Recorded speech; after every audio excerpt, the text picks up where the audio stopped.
नमस्कार, मी Bagal sir BN अकॅडमीच्या YouTube प्लॅटफॉर्मवरती आपलं सर्वांचं स्वागत. आज आपण ह्या व्हिडिओमध्ये कॉमन एरर्स पाहणार आहोत. तर कॉमन एरर्स कुठल्या कुठल्या घटकावर येतात हे माहीत असणं आवश्यक आहे. तर common errors in the use of nouns आहे, in the use of pronouns आहेत, ॲडजेक्टिव्ज आहेत, ॲडव्हर्ब्स आहेत, प्रेपोजिशन्स आहेत, कंजक्शन्स आहेत, सब्जेक्ट वर्ब ॲग्रीमेंट आहे, ॲम्बिग्युटीज अँड इंडियनिझम्स आहे, common errors in the use of the articles आहेत, common errors in the use of the tenses आहेत, सुपरफ्लुअस एक्सप्रेशन्स अँड स्लँग्स आहेत. ह्या सर्व घटकावरती कॉमन एरर्स विचारले जातात. मग ह्या सर्व घटकांचा आपण व्यवस्थित अभ्यास करणं आवश्यक आहे. म्हणजे संकल्पना क्लिअर करून अभ्यास केले की कॉमन एरर्स काढायला आपल्याला सोप्या जातात. तर फॉर एक्झाम्पल आपल्याला common errors in the use of the preposition काढायची असेल प्रिपोजिशनवरची, तर आपल्याला प्रिपोजिशन म्हणजे काय ही संकल्पना क्लिअर असणं आवश्यक आहे. मग त्यातलं सिंपल प्रिपोजिशन्स म्हणजे काय, फ्रेज प्रिपोजिशन म्हणजे काय, वर्ब्स फॉलोड बाय प्रिपोजिशन्स म्हणजे काय, ॲडजेक्टिव्ज विथ प्रिपोजिशन्स म्हणजे काय, नाउन्स फॉलोड बाय प्रिपोजिशन्स म्हणजे काय माहीत असलं पाहिजे. आणि नाउन फॉलोड बाय प्रिपोजिशन कोणते येतात, नाउन नंतर येणारे प्रिपोजिशन, ॲडजेक्टिव्ह नंतर येणारे प्रिपोजिशन, वर्ब नंतर येणारे प्रिपोजिशन्स आणि ट्रॅन्जिटिव्ह वर्ब नंतर प्रिपोजिशन येत नाही. ह्या सगळ्या घटकांचा व्यवस्थित अभ्यास केल्यानंतर ह्याच्यावरती आपल्याला कॉमन एरर्स फाइंड आउट करता येतात. तसंच प्रत्येक घटकांचा असा नाउन्सचा अभ्यास करणं आवश्यक आहे, आर्टिकलचा अभ्यास करणं आवश्यक आहे. आणि मग हे अभ्यास केल्यानंतर आपल्याला परीक्षेमध्ये प्रश्न कुठल्या घटकावरचा आहे तो कळतो. फॉर एक्झाम्पल आपण काय करतो, अभ्यास करत असताना टॉपिक वाईज अभ्यास करत असतो. नाउन्सचा अभ्यास करत असताना लगेच कॉमन एरर नाउनवरची सापडते. प्रिपोजिशनचा अभ्यास करत असताना लगेच प्रिपोजिशनची आपल्याला कॉमन एरर सापडते. आता ॲडव्हर्बचा अभ्यास कर, ॲडव्हर्बचं कॉमन एरर सापडते. पण आपण ज्यावेळेस परीक्षेला जातो का त्यावेळेस परीक्षा देत असताना 30 प्रश्न एकदम सलग 30 प्रश्न येतात, एकदम 40 प्रश्न येतात, एकदम 50 प्रश्न येतात. तर अशा वेळेस हा प्रश्न कुठल्या घटकावरचा आहे हे कळणं अपेक्षित आहे. आणि बऱ्याच मुलांच्या संकल्पना क्लिअर नसल्यामुळं हा प्रश्न कुठल्या घटकावरचा आहे हेच कळत नाही. आणि मग लक्षात येतं काय चुकलंय, कुठल्या घटकावरचा आहे हेच कळत नाही म्हणल्यावर प्रश्न विषयच नाही ना सोडवायचा. मग त्याला सगळीच वाक्य बरोबर वाटतात, सगळीच वाक्य चूक वाटतात. आणि मग त्यासाठी संकल्पना क्लिअर करून अभ्यास करणं आवश्यक आहे. तर फॉर एक्झाम्पल आपण आता परीक्षेला कॉमन एरर्सवरती कसे प्रश्न विचारतात ते पाहू. म्हणजे त्याच्यावरून तुमच्या लक्षात येईल की अभ्यासाची दिशा नक्कीच लक्षात येऊ शकते. फॉर एक्झाम्पल परीक्षेला कॉमन एरर्सवर प्रश्न कसे येतात तर बघा, हा प्रश्न आला आहे MPSC 2019 आहे, क्वेश्चन नंबर 76 आहे. आणि तोच प्रश्न आला आहे फूड कॉर्पोरेशन ऑफ इंडिया 2013ला. आणि तोच प्रश्न आला आहे कंबाईन 1989ला. तोच प्रश्न रिपीट झाला LDC 2012 क्वेश्चन नंबर 8. तर हा प्रश्न वाचल्यानंतर अगोदर लक्षात घ्यायचं की identify the correct sentence from the following. म्हणजे करेक्ट शोधायचं का इनकरेक्ट शोधायचं हे अगोदर समजलं पाहिजे आपल्याला. आणि दुसरा मुद्दा, आता हे वाक्य वाचल्यानंतर आता ए, बी आणि सी 3 वाक्य आहेत. तर पहिलं ए मध्ये आहे I take pride to serve my country, हे वाक्य वाचलं. ही इज, दुसरं बी आहे he is addicted to smoke आहे. सी वाक्य आहे you are fortunate in having an intelligent and obedient son, हे एक वाक्य आहे. तर मग आपल्या लक्षात आलं पाहिजे की हा प्रश्न प्रिपोजिशनवरचा आहे, असं लगेच लक्षात आलं पाहिजे. वाक्य वाचल्या आपल्या लगेच लक्षात येणं अपेक्षित आहे, हा प्रश्न प्रिपोजिशनवरचा आहे. तर याच्यामध्ये ए वाक्य पहा, I take pride to serve my country, हे वाक्य चुकलेलं आहे. तर का चुकलंय, का चुकायचं कारण काय, तर चुकलंय हे आय टेक प्राईड टू नाही पाहिजे, तर इन पाहिजे. आणि इनच्या पुढं सर्वला ING प्रत्यय पाहिजे, म्हणून हे वाक्य चुकलंय. मग हे वाक्य चुकलं का हे कळालं पाहिजे. तर टू टेक प्राईड इन आहे, टू टेक प्राईड इन आहे. आणि टू टेक प्राईड इनच्या पुढं थिंग येते, म्हणजे समथिंग येतं. किंवा to take pride in doing something असतं. म्हणजे टू टेक प्राईडमधलं प्राईड हे नाऊन आहे, हे समजणं अपेक्षित आहे. आणि ह्या प्राईड या नामानंतर टू येत नाही तर इन येतं. आणि इनच्या पुढं थिंग येते किंवा इनच्या पुढं वर्बला ING प्रत्यय लागतो. म्हणजे प्राईडच्या पुढं इन येतं, इनच्या पुढे प्राईड इन असतं, इनच्या पुढं समथिंग असतं किंवा डुईंग समथिंग असतं. मग लक्षात आलं पाहिजे. आता आपण प्राईड हे नाऊन आहे, पण ह्याचं ॲडजेक्टिव्ह प्राऊड आहे. आणि प्राऊडच्या पुढं ऑफ येतं, पण प्राईडच्या पुढे इन येतं. आणि प्राईडच्या पुढे इन आल्यानंतर त्यापुढे थिंग येते किंवा वर्ब इन येऊन त्यापुढे वर्बला ING प्रत्यय लागतो, हे माहीत असणं आवश्यक आहे. आणि मग ING प्रत्यय लागलं म्हणजे हे वाक्य करेक्ट कसं होईल, आय टेक प्राईड इन आणि इनच्या पुढे सर्वला ING प्रत्यय लागेल, म्हणजे प्राईड इन आणि इनच्या पुढे जरंड येतं. इथं इन्फिनिटिव्ह आलंय, हे वाक्य इथं चुकलेलं आहे, इनकरेक्ट आहे. बी वाक्य he is addicted to smoke. He is addicted to smoke. तर ह्या वाक्यामध्ये ॲडिक्टेड हे ॲडजेक्टिव्ह आहे आणि ॲडिक्टेडच्या पुढं टू येतं, पण टूच्या पुढं थिंग येते. ॲडिक्टेड टू समथिंग असतं किंवा ॲडिक्टेड टू डुईंग समथिंग असतं, म्हणजे व्यसनाधीन. म्हणजे ॲडिक्टेड हे विशेषण आहे, ॲडजेक्टिव्ह आहे, म्हणजे ह्याच्या पुढं टू येतं आणि टूच्या पुढं थिंग येते किंवा किंवा व्हर्बला ING प्रत्यय लागतो, म्हणजे जेरंड येतं. He is addicted to smoke नाही पाहिजे, इथं स्मोकिंग पाहिजे.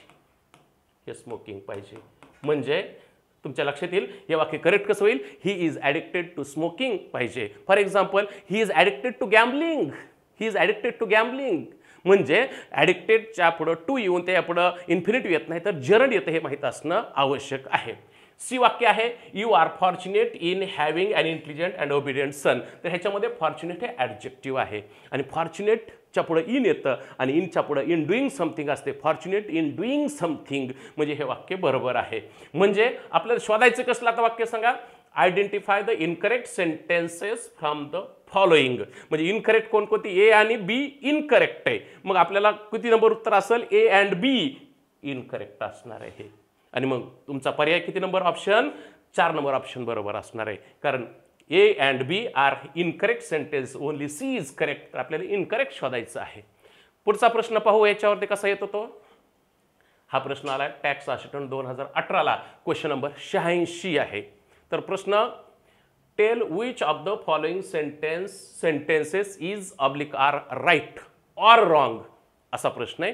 तर ए आणि बी दोन वाक्य आहेत. तर ह्याच्यामध्ये ए आहे I have ordered for dinner. B आहे I reached at Delhi only this morning आहे. तर वाक्य वाचल्या वाचल्या आपल्या लगेच लक्षात आलं पाहिजे ऑर्डर्ड हे व्हर्ब आहे का ते ट्रान्झिटिव्ह व्हर्ब आहे आणि ह्याच्या पुढं फॉर आलंय म्हणजे ऑर्डर्ड हे ट्रान्झिटिव्ह व्हर्ब आहे. ऑर्डर हे व्हर्ब ट्रान्झिटिव्ह आहे आणि ह्या ट्रान्झिटिव्ह व्हर्बच्या नंतर प्रिपोजिशन येत नाही. ह्या व्हर्ब नंतर प्रिपोजिशन येत नाही हे माहीत असलं की हे वाक्य चुकलंय आपल्याला लगेच लक्षात येतं. म्हणजे आय हॅव ऑर्डर्ड इथं फॉर नाही पाहिजे, आय हॅव ऑर्डर्ड डिनर पाहिजे. मग हे वाक्य चुकलेलं आहे, इनकरेक्ट आहे. म्हणजे हे वाक्य कशामध्ये चुकलं आहे तर ट्रान्झिटिव्ह व्हर्ब नंतर प्रिपोजिशन येत नाही म्हणून हे वाक्य चुकलेलं आहे. मग ट्रान्झिटिव्ह व्हर्ब म्हणजे काय हे तुम्हाला कळणं आवश्यक आहे आणि ट्रान्झिटिव्ह व्हर्ब नंतर प्रिपोजिशन काय येत नाही हे पण समजणं आवश्यक आहे. म्हणजे असं समजून घेऊन अभ्यास करणं अपेक्षित आहे स्पर्धा परीक्षेच्या दृष्टीनं. दुसरं बी वाक्य आहे I reached at Delhi only this morning आहे. तर आय रिच्ड ॲट दिल्ली रिच्डच्या पुढं डेस्टिनेशन दिल्ली आहे. रिच्ड आणि डेस्टिनेशन दिल्ली आहे तर रिच्डच्या पुढं प्रिपोजिशन येत नाही म्हणजे no preposition is used between reached and its destination. म्हणजे I reached Delhi only this morning म्हणजे इथं ॲट नसलं पाहिजे. म्हणजे हे सुद्धा कसं चुकलं हे सुद्धा चूक झालेलं हे पण वाक्य चुकीचं आहे. हे वाक्य रॉंग आहे. ए वाक्य रॉंग आहे, बी वाक्य रॉंग आहे आणि हे दोन्ही वाक्य कशामध्ये चूक झाली. Here common errors in the use of the prepositions आहेत.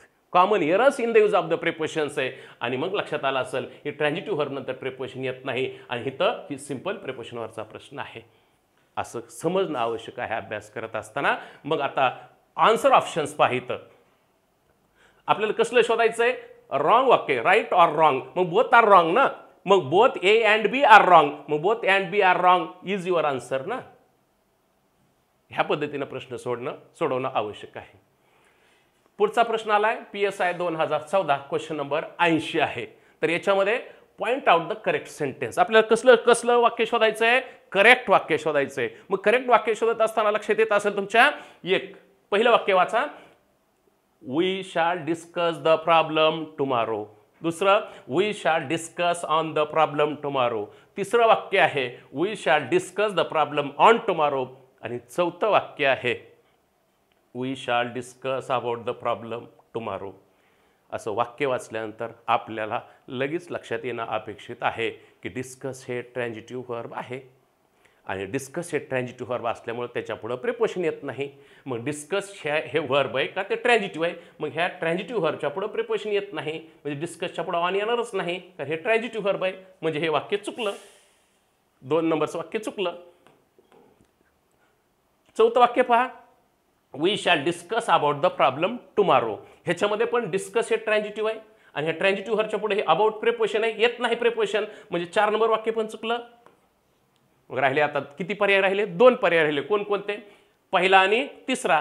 तर 3 वाक्य. तिसरं वाक्य पहा, we shall discuss the problem on tomorrow. आणि मग तुम्हाला हिथं अपेक्षित आहे लक्षात येणं, काय अपेक्षित आहे हिथं लक्षात येणं, की हिथं टुमॉरो हे ॲडव्हर्ब आहे आणि हे ॲडव्हर्बच्या पुढे प्रिपोजिशन येत नाही. ही दुसरी संकल्पना माहीत असली पाहिजे. पहिली संकल्पना ट्रान्झिटिव्ह व्हर्बच्या पुढे प्रिपोजिशन येत नाही. दुसरी संकल्पना ही ॲडव्हर्ब आहे, ही ॲडव्हर्ब आहे आणि ॲडव्हर्बच्या अगोदर प्रिपोजिशन येत नाही, प्रिपोजिशन येणार नाही. आणि मग हिथं हे वाक्य चुकलंय. कारण का चुकलंय तिसरं वाक्य, कारण ॲडव्हर्बच्या अगोदर प्रिपोजिशन येत नाही. मग your answer is correct sentence is we shall discuss the problem tomorrow is the correct sentence. अशा पद्धतीनं स्पर्धा परीक्षेचा अभ्यास करणं आवश्यक आहे. पुढचं वाक्य आलंय ASO 2016 क्वेश्चन नंबर 81 आहे. ए आणि बी अशी 2 वाक्य दिलेली आहेत. तर त्याच्यामध्ये पहा मुलांनो, लगेच लक्षात आलं असेल तुमच्या की याच्यामध्ये पहिलं ए वाक्य आहे द टीम प्लेड गुड आणि बी वाक्य आहे द टीम प्लेड वेल. वाचल्या वाचल्या लगेच लक्षात आलं पाहिजे गुड ॲडजेक्टिव्ह आहे, गुड ॲडजेक्टिव्ह आहे आणि वेल ॲडव्हर्ब आहे. हे लक्षात आलं पाहिजे लगेच वाचल्या वाचल्या. आणि मग लक्षात आलं असेल good is not used as an adverb and well is not used as an adjective, असं लक्षात आलं पाहिजे. आणि दुसरा मुद्दा, प्लेड हे व्हर्ब आहे ना, हे प्लेड व्हर्ब आहे ना, तर played the team played good हे व्हर्ब इंट्रॅन्झिटिव्ह आहे, म्हणजे आकर्मक क्रियापद आहे. आणि त्यातलं इंट्रॅन्झिटिव्ह व्हर्ब ऑफ कंप्लीट प्रेडिकेशन आहे, इंट्रॅन्झिटिव्ह व्हर्ब ऑफ कंप्लीट प्रेडिकेशन आहे. आणि मग लक्षात आलं असेल इंट्रॅन्झिटिव्ह व्हर्ब ऑफ कंप्लीट प्रेडिकेशन म्हणजेच पूर्ण अर्थाचे आकर्मक क्रियापद आहे, पूर्ण अर्थाचे हे आकर्मक क्रियापद आहे. आणि मग इंट्रॅन्झिटिव्ह व्हर्ब ऑफ कंप्लीट प्रेडिकेशन असल्यावर त्याच्या पुढे ॲडजेक्टिव्ह येत नाही, ॲडव्हर्ब येतं. आणि मग द टीम प्लेड गुड ह्याच्यामध्ये व्हर्ब इंट्रॅन्झिटिव्ह आहे आणि त्यातलं व्हर्ब ऑफ कंप्लीट आहे म्हणून त्याच्या पुढे ॲडजेक्टिव्ह येत नाही, म्हणून हे वाक्य चुकलेलं आहे. मग बी वाक्य बघा, द टीम प्लेड वेल. ह्या वाक्यामध्ये प्लेड हे व्हर्ब इंट्रॅन्झिटिव्ह आहे आणि त्यातलं व्हर्ब ऑफ कंप्लीट आहे, म्हणजे पूर्ण अर्थाचं आकर्मक क्रियापद आहे. आणि मग इंट्रॅन्झिटिव्ह व्हर्ब ऑफ कंप्लीट प्रेडिकेशन असल्यावर त्याच्या पुढे ॲडव्हर्ब येतं आणि मग इथं ॲडव्हर्ब आलेलं आहे. हे वाक्य बरोबर आहे. आणि मग आपल्याला शोधायचं कसलं, तर लक्षात येईल आयडेंटिफाय द करेक्ट सेंटेन्स. म्हणजे ए इज इनकरेक्ट आहे आणि मग ए इज इनकरेक्ट आहे, मग बी करेक्ट आहे. Only B is your answer, only B is your answer. ह्या पद्धतीनं आयोगाच्या कॉमन एरर्सचा अभ्यास करणं अपेक्षित आहे. पुढचा प्रश्न आलाय फॉरेस्ट 2018ला क्वेश्चन नंबर 32 आहे. 3 वाक्य दिलेत ए, बी आणि सी. ए मध्ये आहे सी सिंग्स गुड आणि बी आहे सी सिंग्स वेल आणि सी आहे I did it any how. मग लगेच लक्षात आलं पाहिजे गुड ॲडजेक्टिव्ह आहे, ॲडजेक्टिव्ह आहे, वेल ॲडव्हर्ब आहे. आणि मग लक्षात आलं असेल good is not used as an adverb आणि well is not used as an adjective. आणि दुसरा एक मुद्दा लक्षात आला असेल सी सिंग्स गुड ही व्हर्ब आहे का इंट्रॅन्झिटिव्ह आहे, म्हणजे आकर्मक क्रियापद आहे. आणि त्यातलं इंट्रॅन्झिटिव्ह व्हर्ब ऑफ कंप्लीट प्रेडिकेशन आहे, म्हणजे पूर्ण अर्थाचं आकर्मक क्रियापद आहे. आणि मग इंट्रॅन्झिटिव्ह व्हर्ब ऑफ कंप्लीट प्रेडिकेशन असल्यावर त्यापुढे ॲडजेक्टिव्ह येत नाही, ॲडव्हर्ब येतं. मग हे वाक्य चुकलंय, ए इज इनकरेक्ट. आणि मग लक्षात आला बी वाक्य बघा, सी सिंग्स वेल. या वाक्यामध्ये सिंग्स हे इंट्रॅन्झिटिव्ह व्हर्ब आहे आणि त्यातलं व्हर्ब ऑफ कंप्लीट प्रेडिकेशन आहे. आणि मग व्हर्ब ऑफ कंप्लीट प्रेडिकेशन असल्यावर त्यापुढे ॲडव्हर्ब येतं. मग वेल हे काय आहे सांगा, ह्यातलं ॲडव्हर्ब आहे. आणि मग इंट्रॅन्झिटिव्ह व्हर्ब ऑफ कंप्लीट प्रेडिकेशन असल्यावर त्यापुढे ॲडव्हर्ब येतं. मग हे वाक्य बरोबर आहे. आता C I did it anyhow. इथं एनी हाऊ नसतं, तर I managed to do it somehow असतं, म्हणजे ते एनी हाऊ नसतं.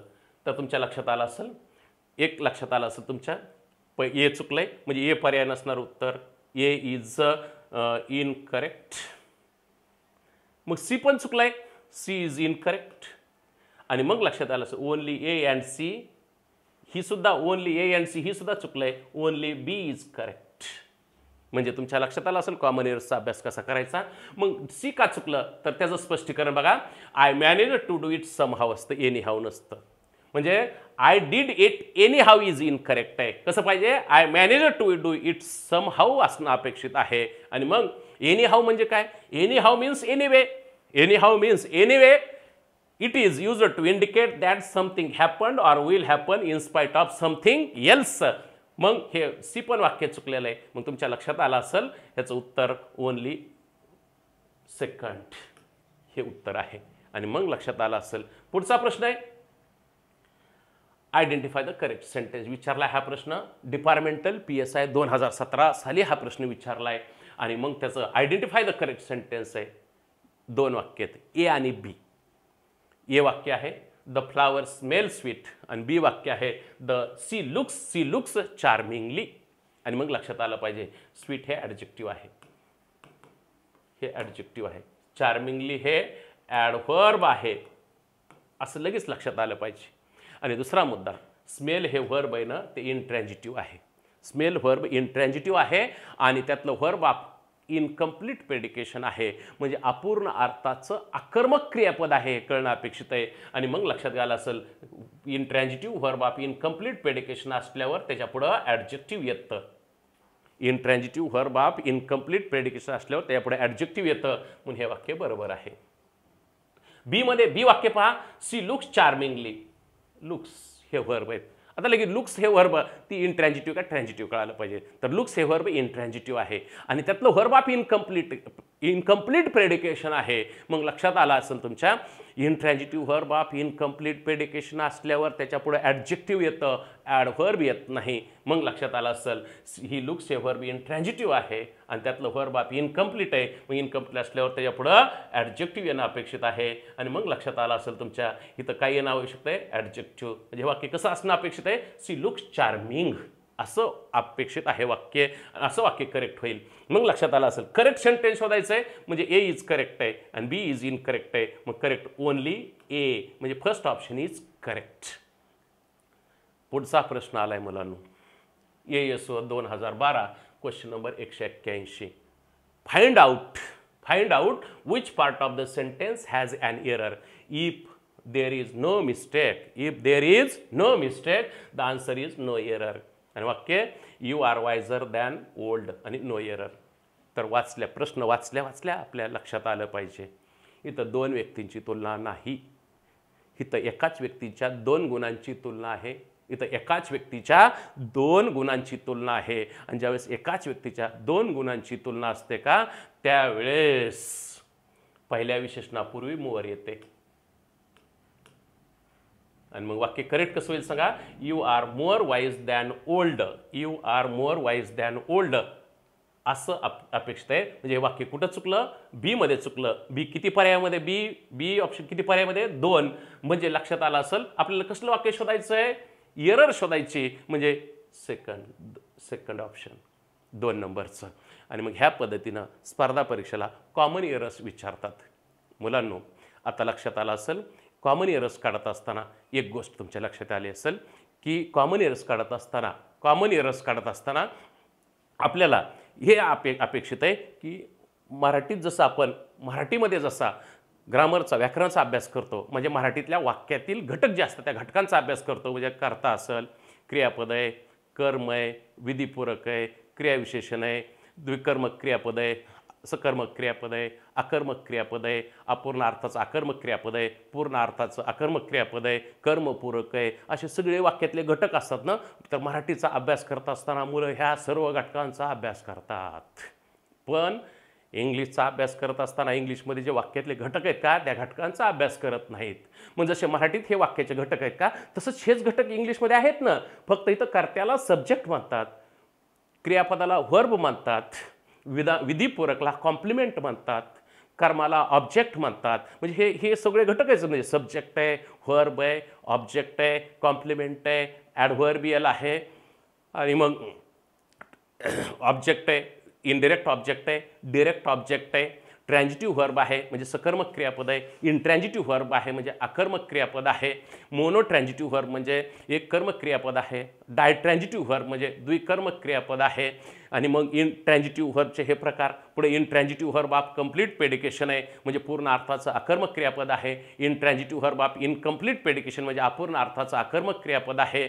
आणि ट्रॅन्झिटिव्ह व्हर्ब ऑफ इनकम्प्लीट प्रेडिकेशन म्हणजे अपूर्ण अर्थाचं सकर्मक क्रियापद आहे, ऑब्जेक्ट कॉम्प्लिमेंट आहे म्हणजे कर्मपूरक आहे. म्हणजे मराठीत जसे हे घटक असतात ना तसे इंग्लिश वाक्यात सुद्धा हे घटक असतात आणि ह्या घटकांचा अभ्यास केल्यानंतर आपल्याला विषय समजायला सोपा जातो आणि कॉमन एरर कुठल्या घटकात आहे लगेच फाइंड आउट करते, गोंधळ अजिबात उडत नाही. म्हणून ह्या घटकांचा अभ्यास करणं आवश्यक आहे कॉमन एरर्स काढत असताना. मला वाटतं मुलांनो, विद्यार्थ्यांनो, हा व्हिडिओ तुम्हाला नक्कीच आवडला असेल तर लाईक करा, शेअर करा, सबस्क्राईब करा. धन्यवाद.